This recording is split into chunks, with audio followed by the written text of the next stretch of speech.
Guys welcome to my YouTube channel Namaste history. आज हम पढ़ने जा रहे हैं, जैसा कि आप स्क्रीन पे देख रहे हैं, state emergency article number 356 of the Indian constitution. ये बहुत ही इंपॉर्टेंट टॉपिक है। इससे पहले मैंने कंप्लीट पॉलिटी की सीरीज अपलोड कर रखी है। आप ऊपर आई बटन पे क्लिक करेंगे तो आपको इससे पहले का कम से कम नहीं तो 35 वीडियोस आपको मिल जाएंगे। तो चलिए वीडियो को आगे देखते हैं और बढ़ते हैं स्टेट इमरजेंसी की तरफ।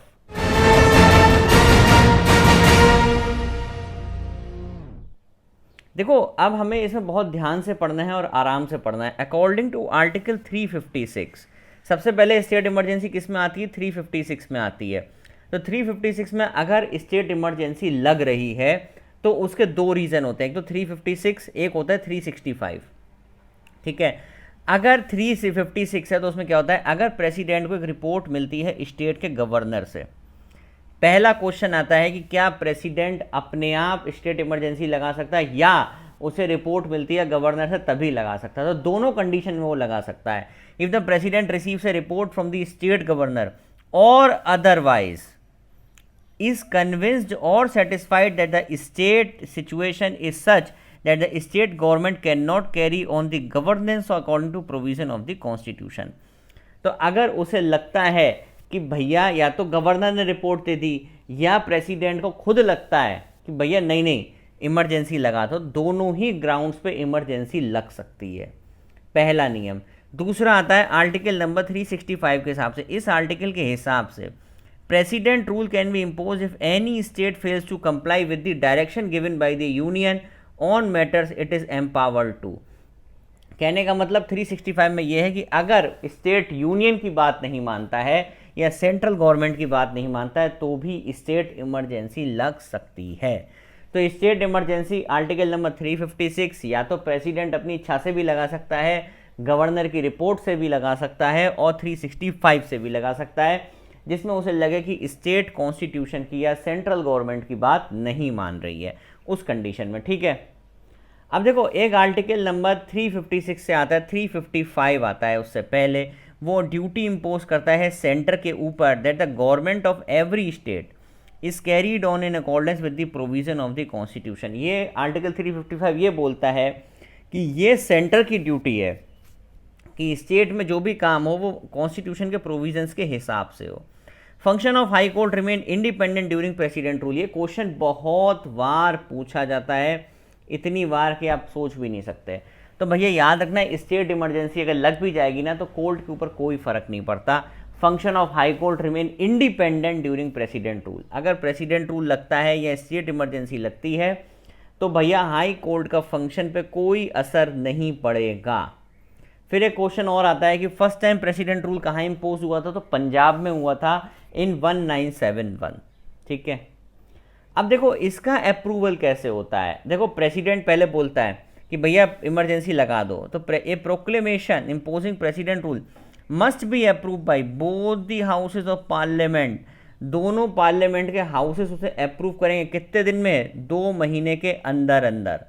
2 महीने के अंदर अंदर उस प्रोक्लेमेशन को अप्रूव किया जाएगा। ठीक है, और किस तरीके से अप्रूव होगा? It can be pass bye simple majority only. अब देखो स्पेशल मेजॉरिटी सिर्फ और सिर्फ नेशनल इमरजेंसी में है, बाकी कहीं पे भी स्पेशल मेजॉरिटी नहीं है। यहां भी किससे होगा? देखो bye simple majority. Simple majority से पास होगा। अब सब जगह सिंपल चलेगा, सिर्फ नेशनल में स्पेशल था, अब सब में सिंपल मेजॉरिटी से पास होगा।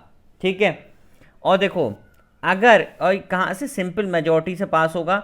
If approve by both the houses of parliament. अगर दोनों हाउस अप्रूव कर देते हैं तो प्रेसिडेंट रूल कितने टाइम के लिए रहेगा? 6 महीने के लिए।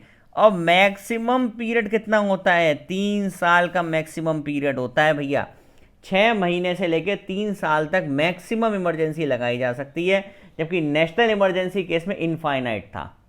और इसमें भी हर 6 महीने पे आपको अप्रूवल लेनी पड़ेगी पार्लियामेंट की। जैसे उसमें था वैसे इसमें नेशनल में भी यही था कि भैया हर 6 महीने में अप्रूवल लोगे और आप उसे इनफाइनाइट ले जा सकते हो। लेकिन इसमें मैक्सिमम टाइम पीरियड क्या है? 3 ईयर्स। मैक्सिमम टाइम पीरियड क्या है? 3 ईयर्स है। बहुत ही ज़्यादा इंपॉर्टेंट क्वेश्चन है।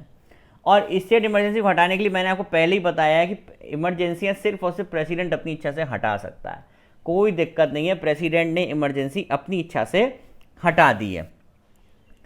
अब फिर वही वाली बात आती है, क्या जुडिशियल रिव्यू में स्टेट इमरजेंसी आती है?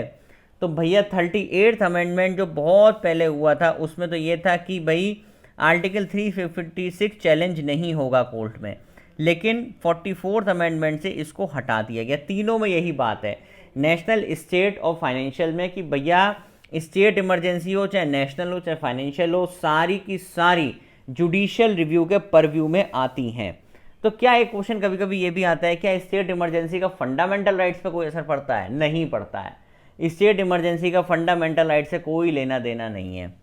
ठीक, समझ में आ गया आपको ये? तो भैया इसमें एक चीज़ ध्यान रखना, बहुत ही इंपॉर्टेंट है। एक तो ये वाला गवर्नर वाला क्वेश्चन है, क्या प्रेसिडेंट अपनी इच्छा से लगा सकता है या गवर्नर कहने से लगा सकता है या 365 के हिसाब से लगा सकता है? तो तीनों के हिसाब से लगा सकता है। और function of high court remain independent during president rule. High court का फंक्शन इंडिपेंडेंट रहता है और दोनों हाउसेस से पास होगा, both the houses of parliament with simple majority. कितने? 2 महीने के अंदर अंदर। ठीक है, और ये वाला जो पैराग्राफ है ना, ये वही वाला पॉइंट है कि अगर मान लो प्रेसिडेंट ने बोल दिया, ठीक है, और लोकसभा उस समय डिसॉल्व हो गई और उसी 2 महीने के बीच में लोकसभा डिसॉल्व हो गई, तो प्रोक्लेमेशन सर्वाइव करेगा until 30 days from the first sitting of the Lok Sabha after it's reconstitution. ठीक है, तो प्रोक्लेमेशन हमारा 30 दिन ही सर्वाइव करता है। और अगर अप्रूव हो गया दोनों हाउसेस से parliament, president rule continues for 6 month, 6 महीने के लिए रहेगा और मैक्सिमम पीरियड कितना रहेगा? 3 साल। Very important in state emergency, maximum period is 3 years. 3 years रहेगा। इसे हटाने की पावर किसके पास? सिर्फ प्रेसिडेंट बहुत आराम से हटा सकता है, इसे कहीं जाने की जरूरत नहीं है। और हाँ, ये जुडिशियल परव्यू के अंदर आती है by the 44th amendment act 1978, ये जुडिशियल परव्यू के अंतर्गत आती है। तो आई होप आपको स्टेट इमरजेंसी समझ आई होगी। Do like, share and subscribe my channel and thank you very much.